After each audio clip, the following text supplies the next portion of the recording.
जिसे सुनकर आपको सुख और समृद्धि की प्राप्ति होगी। बृहस्पति जी के प्रभाव से इस लोक के सुख भोग कर स्वर्ग की प्राप्ति होती है। बृहस्पति देव की कृपा आपके परिवार पर बनी रहे। बृहस्पति देव ऐसे ही हैं जैसी जिसके मन में कामनाएं हैं सभी को पूर्ण करते हैं। जो सद्भावना पूर्वक बृहस्पतिवार का व्रत करता है एवं कथा पढ़ता है अथवा सुनता है, दूसरों को सुनाता है, बृहस्पति देव उसकी सभी मनोकामना पूर्ण करते हैं। भगवान बृहस्पति देव उसकी सदैव रक्षा करते हैं। संसार में जो मनुष्य सद्भावना से भगवान जी का पूजन व्रत सच्चे हृदय से करते हैं तो उनकी सभी मनोकामनाएं पूर्ण करते हैं। जैसी सच्ची भावना से रानी और राजा ने उनकी कथा का गुणगान किया तो उनकी सभी इच्छाएं बृहस्पति देव जी ने पूर्ण की थीं। इसलिए पूर्ण कथा जरूर सुनना चाहिए। हृदय से उसका मनन करते हुए जयकारा बोलना चाहिए। बोलो बृहस्पति देव की जय, भगवान विष्णु की जय। अथ श्री बृहस्पतिवार व्रत कथा। भारतवर्ष में एक प्रतापी और दानी राजा राज्य करता था। वह नित्य गरीबों और ब्राह्मणों की सहायता करता था। ये बात उसकी रानी को अच्छी नहीं लगती थी। वह न ही गरीबों को दान देती, न ही भगवान का पूजन करती थी और राजा को भी दान देने से मना किया करती थी। एक दिन राजा शिकार खेलने वन को गए हुए थे तो रानी महल में अकेली थी। उसी समय बृहस्पति देव साधु वेश में राजा के महल में भिक्षा के लिए गए और भिक्षा मांगी। रानी ने भिक्षा देने से इनकार किया और कहा, हे साधु महाराज, मैं तो दान पुण्य से तंग आ गई हूँ। मेरा पति सारा धन लुटाते रहते हैं। मेरी इच्छा है कि हमारा धन नष्ट हो जाए, फिर न रहेगा बांस, न बजेगी बांसुरी। साधु ने कहा, देवी तुम तो बड़ी विचित्र हो। धन संतान तो सभी चाहते हैं, पुत्र और लक्ष्मी तो पापी के घर भी होने चाहिए। यदि तुम्हारे पास अधिक धन है तो भूखों को भोजन दो, प्यासों के लिए प्याऊ बनवाओ, मुसाफिरों के लिए धर्मशालाएं खुलवाओ। जो निर्धन अपनी कुंवारी कन्याओं का विवाह नहीं कर सकते उनका विवाह करा दो। ऐसे और कई काम हैं जिनके करने से तुम्हारा यश लोक परलोक में फैलेगा। परंतु रानी पर उपदेश का कोई प्रभाव न पड़ा। वह बोली, महाराज आप मुझे कुछ न समझाएं। मैं ऐसा धन नहीं चाहती जो हर जगह बांटती फिरूं। साधु ने उत्तर दिया, यदि तुम्हारी ऐसी इच्छा है तो तथास्तु। तुम ऐसा करना कि बृहस्पतिवार को घर लीपकर पीली मिट्टी से अपना सिर धोकर स्नान करना, भट्टी चढ़ाकर कपड़े धोना। ऐसा करने से आपका सारा धन नष्ट हो जाएगा। इतना कहकर वह साधु महाराज वहां से आलोप हो गए। साधु के अनुसार कई बातों को पूरा करते हुए रानी को केवल 3 बृहस्पतिवार ही बीते थे कि उसकी समस्त धन संपत्ति नष्ट हो गई। भोजन के लिए राजा का परिवार तरसने लगा। तब एक दिन राजा ने रानी से बोला कि हे रानी, तुम यहीं रहो, मैं दूसरे देश को जाता हूँ क्योंकि यहाँ पर सभी लोग मुझे जानते हैं, इसलिए मैं कोई छोटा कार्य नहीं कर सकता। ऐसा कहकर राजा परदेश चला गया। वहाँ वह जंगल से लकड़ी काट कर लाता और शहर में बेचता। इस तरह वह अपना जीवन व्यतीत करने लगा। इधर राजा के परदेश जाते ही रानी और दासी दुखी रहने लगी। एक बार जब रानी और दासी को 7 दिन तक बिना भोजन के रहना पड़ा तो रानी ने अपनी दासी से कहा, हे दासी, पास ही के नगर में मेरी बहन रहती है। वह बड़ी धनवान है। तू उसके पास जा और कुछ ले आ ताकि थोड़ी बहुत गुजर बसर हो जाए। दासी रानी की बहन के पास गई। उस दिन गुरुवार था और रानी की बहन उस समय बृहस्पतिवार व्रत की कथा सुन रही थी। दासी ने रानी की बहन को अपनी रानी का संदेश दिया, लेकिन रानी की बड़ी बहन ने कोई उत्तर नहीं दिया। जब दासी को रानी की बहन से कोई उत्तर नहीं मिला तो वह बहुत दुखी हुई और उसे क्रोध भी आया। दासी ने वापस आकर रानी को सारी बात बता दी। सुनकर रानी ने अपने भाग्य को कोसा। उधर रानी की बहन ने सोचा कि मेरी बहन की दासी आई थी परंतु मैं उससे नहीं बोली, इससे वो बहुत दुखी हुई होगी। कथा सुनकर और पूजन समाप्त करके वह अपनी बहन के घर आई और कहने लगी, हे बहन, मैं बृहस्पतिवार का व्रत कर रही थी। तुम्हारी दासी मेरे घर आई थी परंतु जब तक कथा होती है तब तक न तो उठते हैं और न ही बोलते हैं, इसलिए मैं नहीं बोली। कहो दासी क्यों गई थी? रानी बोली, बहन, तुमसे क्या छिपाऊं, हमारे घर में खाने तक को अनाज नहीं था। ऐसा कहते कहते रानी की आंखें भर आई। उसने दासी समेत पिछले 7 दिनों से भूखे रहने तक की बात अपनी बहन को विस्तार पूर्वक सुना दी। रानी की बहन बोली, देखो बहन, भगवान बृहस्पतिदेव सबकी मनोकामना को पूर्ण करते हैं। देखो, शायद तुम्हारे घर में अनाज रखा हो। पहले तो रानी को विश्वास नहीं हुआ, पर बहन के आग्रह करने पर उसने अपनी दासी को अंदर भेजा तो उसे सचमुच अनाज से भरा एक घड़ा मिल गया। ये देखकर दासी को बड़ी हैरानी हुई। दासी रानी से कहने लगी, हे रानी, जब हमको भोजन नहीं मिलता तो हम व्रत ही तो करते हैं, इसलिए क्यों न इनसे व्रत और कथा की विधि पूछ ली जाए ताकि हम भी व्रत कर सकें। तब रानी ने अपनी बहन से बृहस्पतिवार व्रत के बारे में पूछा। उसकी बहन ने बताया, बृहस्पतिवार के व्रत में चने की दाल और मुनक्का से विष्णु भगवान का केले की जड़ में पूजन करें तथा दीपक जलाएं, व्रत कथा सुने और पीला भोजन ही करें। इससे बृहस्पतिदेव प्रसन्न होते हैं। व्रत और पूजन विधि बताकर रानी की बहन अपने घर को लौट गई। 7 दिन के बाद जब गुरुवार आया तो रानी और दासी ने व्रत रखा। घुड़साल में जाकर चना और गुड़ लेकर आई, फिर उससे केले की जड़ तथा विष्णु भगवान का पूजन किया। अब पीला भोजन कहाँ से आए, इस बात को लेकर दोनों बहुत दुखी थे। चूंकि उन्होंने व्रत रखा था, इसलिए बृहस्पतिदेव उनसे प्रसन्न थे। इसलिए वे एक साधारण व्यक्ति का रूप धारण कर 2 थालों में सुंदर पीला भोजन दासी को दे गए। भोजन पाकर दासी प्रसन्न हुई और फिर रानी के साथ मिलकर भोजन ग्रहण किया। उसके बाद वे सभी गुरुवार को व्रत और पूजन करने लगी। बृहस्पति भगवान की कृपा से उनके पास फिर से धन संपत्ति आ गई, परंतु रानी फिर से पहले की तरह आलस्य करने लगी। तब दासी बोली, देखो रानी, तुम पहले भी इस प्रकार आलस्य करती थी।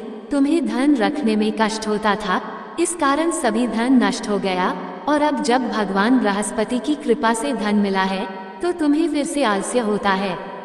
रानी को समझाते हुए दासी कहती है कि बड़ी मुसीबतों के बाद हमने ये धन पाया है, इसलिए हमें दान पुण्य करना चाहिए, भूखे मनुष्यों को भोजन कराना चाहिए और धन को शुभ कार्यों में खर्च करना चाहिए, जिससे तुम्हारे कुल का यश बढ़ेगा, स्वर्ग की प्राप्ति होगी और पितृ प्रसन्न होंगे।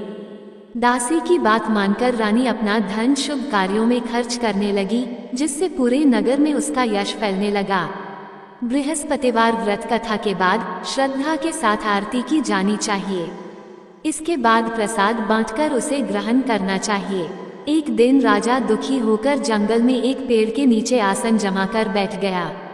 वह अपनी दशा को याद करके व्याकुल होने लगा। बृहस्पतिवार का दिन था। एकाएक उसने देखा कि निर्जन वन में एक साधु प्रकट हुए। वह साधु वेश में स्वयं बृहस्पति देवता थे। लकड़हारे के सामने आकर बोले, हे लकड़हारे, इस सुनसान जंगल में तू चिंता मग्न क्यों बैठा है? लकड़हारे ने दोनों हाथ जोड़कर प्रणाम किया और उत्तर दिया, महात्मा जी, आप सब कुछ जानते हैं, मैं क्या कहूँ। ये कहकर रोने लगा और साधु को अपनी आत्मकथा सुनाई। महात्मा जी ने कहा, तुम्हारी स्त्री ने बृहस्पति के दिन बृहस्पति भगवान का निरादर किया है, जिसके कारण रुष्ट होकर उन्होंने तुम्हारी ये दशा कर दी। अब तुम चिंता को दूर करके मेरे कहने पर चलो तो तुम्हारे सब कष्ट दूर हो जाएंगे और भगवान पहले से भी अधिक संपत्ति देंगे। तुम बृहस्पति के दिन कथा किया करो। 2 पैसे के चने मुनक्का लाकर उसका प्रसाद बनाओ और शुद्ध जल से लोटे में शक्कर मिलाकर अमृत तैयार करो। कथा के पश्चात अपने सारे परिवार और सुनने वाले प्रेमियों में अमृत व प्रसाद बांटकर आप भी ग्रहण करो। ऐसा करने से भगवान तुम्हारी सब मनोकामनाएं पूरी करेंगे। साधु के ऐसे वचन सुनकर लकड़हारा बोला, हे प्रभु, मुझे लकड़ी बेचकर इतना पैसा नहीं मिलता जिससे भोजन के उपरांत कुछ बचा सकूं। मैंने रात्रि में अपनी स्त्री को व्याकुल देखा है। मेरे पास कुछ भी नहीं जिससे मैं उसकी खबर मंगा सकूं। साधु ने कहा, हे लकड़हारे, तुम किसी बात की चिंता मत करो। बृहस्पति के दिन तुम रोजाना की तरह लकड़ियां लेकर शहर को जाओ। तुमको रोज से दुगुना धन प्राप्त होगा, जिससे तुम भली भांति भोजन कर लोगे तथा बृहस्पति देव की पूजा का सामान भी आ जाएगा। इतना कहकर साधु अंतर्ध्यान हो गए। धीरे धीरे समय व्यतीत होने पर फिर वही बृहस्पतिवार का दिन आया। लकड़हारा जंगल से लकड़ी काटकर किसी शहर में बेचने गया। उसे उस दिन और दिन से अधिक पैसा मिला। राजा ने चना गुड़ आदि लाकर गुरुवार का व्रत किया। उस दिन से उसके सभी क्लेश दूर हुए, परंतु जब दोबारा गुरुवार का दिन आया तो बृहस्पतिवार का व्रत करना भूल गया। इस कारण बृहस्पति भगवान नाराज हो गए। उस दिन उस नगर के राजा ने विशाल यज्ञ का आयोजन किया तथा शहर में ये घोषणा करा दी कि कोई भी मनुष्य अपने घर में भोजन न बनावे, न आग जलावे, समस्त जनता मेरे यहाँ भोजन करने आवे। इस आज्ञा को जो न मानेगा उसे फांसी की सजा दी जाएगी। इस तरह की घोषणा संपूर्ण नगर में करवा दी गई। राजा की आज्ञानुसार शहर के सभी लोग भोजन करने गए, लेकिन लकड़हारा कुछ देर से पहुंचा, इसलिए राजा उसको अपने साथ घर ले गए और ले जाकर भोजन करा रहे थे। तो रानी की दृष्टि उस खूंटी पर पड़ी जिस पर उसका हार लटका हुआ था। वह वहां पर दिखाई नहीं दिया। रानी ने निश्चय किया कि मेरा हार इस मनुष्य ने चुरा लिया है। उसी समय सिपाहियों को बुलाकर उसको कारागार में डलवा दिया।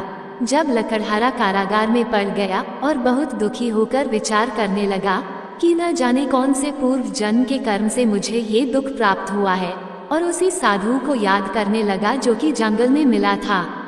उसी समय तत्काल बृहस्पति देव साधु के रूप में प्रकट हुए और उसकी दशा को देखकर कहने लगे, अरे मूर्ख, तूने बृहस्पति देव की कथा नहीं करी, इस कारण तुझे दुख प्राप्त हुआ है। अब चिंता मत कर, बृहस्पतिवार के दिन कारागार के दरवाजे पर 4 पैसे पड़े मिलेंगे। उनसे तू बृहस्पति देव की पूजा करना, तेरे सभी कष्ट दूर हो जाएंगे। बृहस्पति के दिन उसे 4 पैसे मिले। लकड़हारे ने कथा कही। उसी रात्रि को बृहस्पति देव ने उस नगर के राजा को स्वप्न में कहा, हे राजा, तुमने जिस आदमी को कारागार में बंद कर दिया है वह निर्दोष है। वह राजा है, उसे छोड़ देना। रानी का हार उसी खूंटी पर लटका है। अगर तू ऐसा नहीं करेगा तो मैं तेरे राज्य को नष्ट कर दूंगा। इस तरह रात्रि के स्वप्न को देखकर राजा प्रातःकाल उठा और खूंटी पर हार देखकर लकड़हारे को बुलाकर क्षमा मांगी तथा लकड़हारे को योग्य सुंदर वस्त्र आभूषण देकर विदा कर दिया। बृहस्पति देव की आज्ञानुसार लकड़हारा अपने नगर को चल दिया। राजा जब अपने नगर के निकट पहुंचा तो उसे बड़ा आश्चर्य हुआ। नगर में पहले से अधिक बाग, तालाब, कुएं तथा बहुत सी धर्मशाला, मंदिर आदि बन गई हैं। राजा ने पूछा, ये किसका बाग और धर्मशाला है? तब नगर के सब लोग कहने लगे, ये सब रानी और बांदी के हैं। तो राजा को आश्चर्य हुआ और गुस्सा भी आया। जब रानी ने ये खबर सुनी कि राजा आ रहे हैं तो उन्होंने बांदी से कहा कि हे दासी, देख राजा हमको कितनी बुरी हालत में छोड़ गए थे। हमारी ऐसी हालत देखकर वह लौट न जाए, इसलिए तू दरवाजे पर खड़ी हो जा। आज्ञानुसार दासी दरवाजे पर खड़ी हो गई।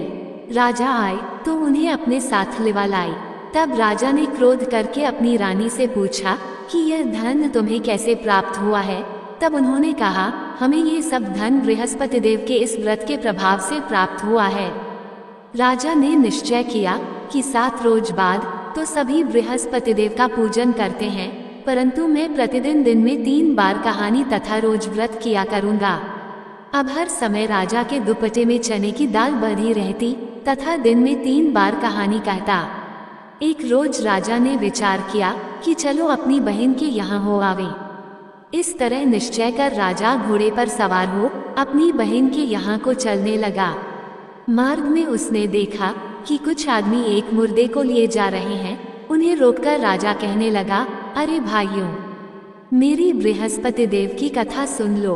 वे बोले, लो, हमारा तो आदमी मर गया है, इसको अपनी कथा की पड़ी है। परंतु कुछ आदमी बोले, अच्छा कहो, हम तुम्हारी कथा भी सुनेंगे।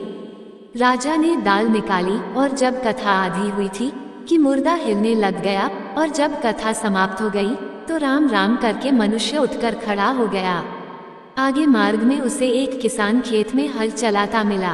राजा ने उसे देखा और उससे बोले, अरे भैया, तुम मेरी बृहस्पतिवार की कथा सुन लो। किसान बोला, जब तक मैं तेरी कथा सुनूंगा तब तक 4 हरया जोत लूंगा। जा अपनी कथा किसी और को सुनाना।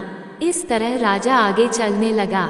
राजा के हटते ही बैल पछाड़ खाकर गिर गए तथा किसान के पेट में बड़ी जोर का दर्द होने लगा। उस समय उसकी माँ रोटी लेकर आई। उसने जब ये देखा तो अपने पुत्र से सब हाल पूछा और बेटे ने सभी हाल कह दिया तो बुढ़िया दौड़ी दौड़ी उस घुड़सवार के पास गई और उससे बोली कि मैं तेरी कथा सुनूंगी, तू अपनी कथा मेरे खेत पर चलकर ही कहना। राजा ने बुढ़िया के खेत पर जाकर कथा कही, जिसके सुनते ही वो बैल उठ खड़ा हुए तथा किसान के पेट का दर्द भी बंद हो गया। राजा अपनी बहन के घर पहुंचा। बहन ने भाई की खूब मेहमानी की। दूसरे रोज प्रातःकाल राजा जगा तो वह देखने लगा कि सब लोग भोजन कर रहे हैं। राजा ने अपनी बहन से कहा, ऐसा कोई मनुष्य है जिसने भोजन नहीं किया हो, मेरी बृहस्पतिवार की कथा सुन ले। बहन बोली, हे भैया, ये देश ऐसा ही है कि पहले यहाँ लोग भोजन करते हैं, बाद में अन्य काम करते हैं। अगर कोई पड़ोस में हो तो देखाऊं। वह ऐसा कहकर देखने चली गई, परंतु उसे कोई ऐसा व्यक्ति नहीं मिला जिसने भोजन न किया हो। अतः वह एक कुम्हार के घर गई जिसका लड़का बीमार था। उसे मालूम हुआ कि उनके यहाँ 3 रोज से किसी ने भोजन नहीं किया है। रानी ने अपने भाई की कथा सुनने के लिए कुम्हार से कहा। वह तैयार हो गया। राजा ने जाकर बृहस्पतिवार की कथा कही, जिसको सुनकर उसका लड़का ठीक हो गया। अब तो राजा की प्रशंसा होने लगी। एक रोज राजा ने अपनी बहन से कहा कि हे बहन, हम अपने घर को जाएंगे, तुम भी तैयार हो जाओ। राजा की बहन ने अपनी सास से कहा। सास ने कहा, हाँ चली जा, परंतु अपने लड़कों को मत ले जाना, क्योंकि तेरे भाई की कोई औलाद नहीं है। बहन ने अपने भैया से कहा, हे भैया, मैं तो चलूंगी, पर कोई बालक नहीं जाएगा। राजा बोला, जब कोई बालक नहीं चलेगा तब तुम ही क्या करोगी। बड़े दुखी मन से राजा अपने नगर को लौट आया। राजा ने अपनी रानी से कहा, हम निर्वंशी हैं, हमारा मुंह देखने का धर्म नहीं है और कुछ भोजन आदि नहीं किया। रानी बोली, हे प्रभु, बृहस्पति देव ने हमें सब कुछ दिया है, वो हमें औलाद अवश्य देंगे। उसी रात को बृहस्पति देव ने राजा से स्वप्न में कहा, हे राजा उठ, सभी सोच त्याग दे, तेरी रानी गर्भ से है। राजा की यह बात सुनकर बड़ी खुशी हुई। 9वें महीने में उसके गर्भ से एक सुंदर पुत्र पैदा हुआ। तब राजा बोला, हे रानी, स्त्री बिना भोजन के रह सकती है, पर बिना कहे नहीं रह सकती। जब मेरी बहन आवे तुम उससे कुछ कहना मत। रानी ने सुनकर हाँ कर दिया। जब राजा की बहन ने ये शुभ समाचार सुना तो वह बहुत खुश हुई तथा बधाई लेकर अपने भाई के यहाँ आई। तभी रानी ने कहा, घोड़ा चढ़कर तो नहीं आई, गधा चढ़ी आई। राजा की बहन बोली, भाभी, मैं इस प्रकार न कहती तो तुम्हें औलाद कैसे मिलती। बृहस्पति देव ऐसे ही हैं, जैसे जिसके मन में कामनाएं हैं सभी को पूर्ण करते हैं। जो सद्भावना पूर्वक बृहस्पतिवार का व्रत करता है एवं कथा पता है अथवा सुनता है, दूसरों को सुनाता है, बृहस्पति देव उसकी सभी मनोकामना पूर्ण करते हैं। भगवान बृहस्पति देव उसकी सदैव रक्षा करते हैं। संसार में जो मनुष्य सद्भावना से भगवान जी का पूजन व्रत सच्चे हृदय से करते हैं तो उनकी सभी मनोकामनाएं पूर्ण करते हैं। जैसी सच्ची भावना से रानी और राजा ने उनकी कथा का गुणगान किया तो उनकी सभी इच्छाएं बृहस्पति देव जी ने पूर्ण की थीं।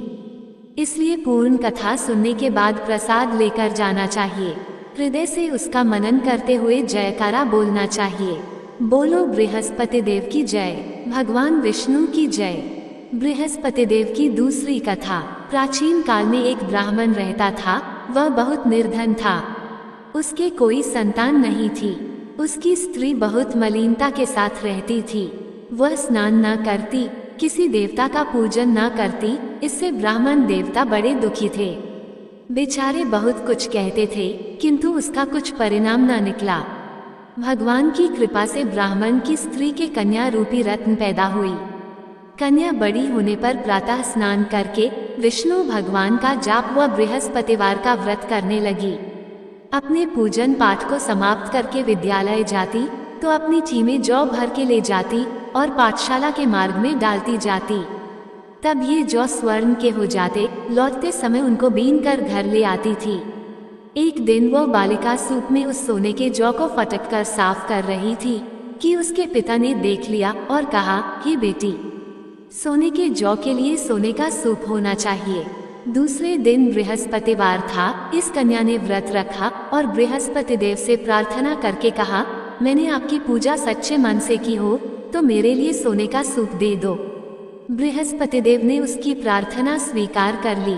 रोजाना की तरह वह कन्या जौ फैलाती हुई जाने लगी। जब लौटकर जौ बीन रही थी तो बृहस्पति देव की कृपा से सोने का सूप मिला। उसे वह घर ले आई और उसमें जौ साफ करने लगी, परंतु उसकी माँ का वही ढंग रहा। एक दिन की बात है कि वो कन्या सोने के सूप में जौ साफ कर रही थी। उस समय उस शहर का राजपुत्र वहां से होकर निकला। इस कन्या के रूप और कार्य को देखकर मोहित हो गया तथा अपने घर आकर भोजन तथा जल त्याग कर उदास होकर लेट गया। राजा को इस बात का पता लगा तो अपने प्रधानमंत्री के साथ उसके पास गए और बोले, हे बेटा, तुम्हें किस बात का कष्ट है? किसी ने अपमान किया है अथवा और कारण हो सो कहो, मैं वही कार्य करूंगा जिससे तुम्हें प्रसन्नता हो। अपने पिता की राजकुमार ने बातें सुनी तो वह बोला, मुझे आपकी कृपा से किसी बात का दुख नहीं है। किसी ने मेरा अपमान नहीं किया है, परंतु मैं उस लड़की से विवाह करना चाहता हूँ जो सोने के सूप में जौ साफ कर रही थी। ये सुनकर राजा आश्चर्य में पड़ा और बोला, हे बेटा, इस तरह की कन्या का पता तुम ही लगाओ, मैं उसके साथ तेरा विवाह अवश्य ही करवा दूंगा। राजकुमार ने उस लड़की के घर का पता बतलाया। तब मंत्री उस लड़की के घर गए और मन देवता को सभी हाल बतलाया। ब्राह्मण देवता राजकुमार के साथ अपनी कन्या का विवाह करने के लिए तैयार हो गए तथा विधि विधान के अनुसार ब्राह्मण की कन्या का विवाह राजकुमार के साथ हो गया। कन्या के घर से जाते ही पहले की भांति उस ब्राह्मण देवता के घर में गरीबी का निवास हो गया। अब भोजन के लिए भी अन्न बड़ी मुश्किल से मिलता था। एक दिन दुखी होकर मन देवता अपनी पुत्री के पास गए। बेटी ने पिता की दुखी अवस्था को देखा और अपनी माँ का हाल पूछा। तब ब्राह्मण ने सभी हाल कहा। कन्या ने बहुत सा धन देकर अपने पिता को विदा कर दिया। इस तरह ब्राह्मण का कुछ समय सुखपूर्वक व्यतीत हुआ। कुछ दिन बाद फिर वही हाल हो गया।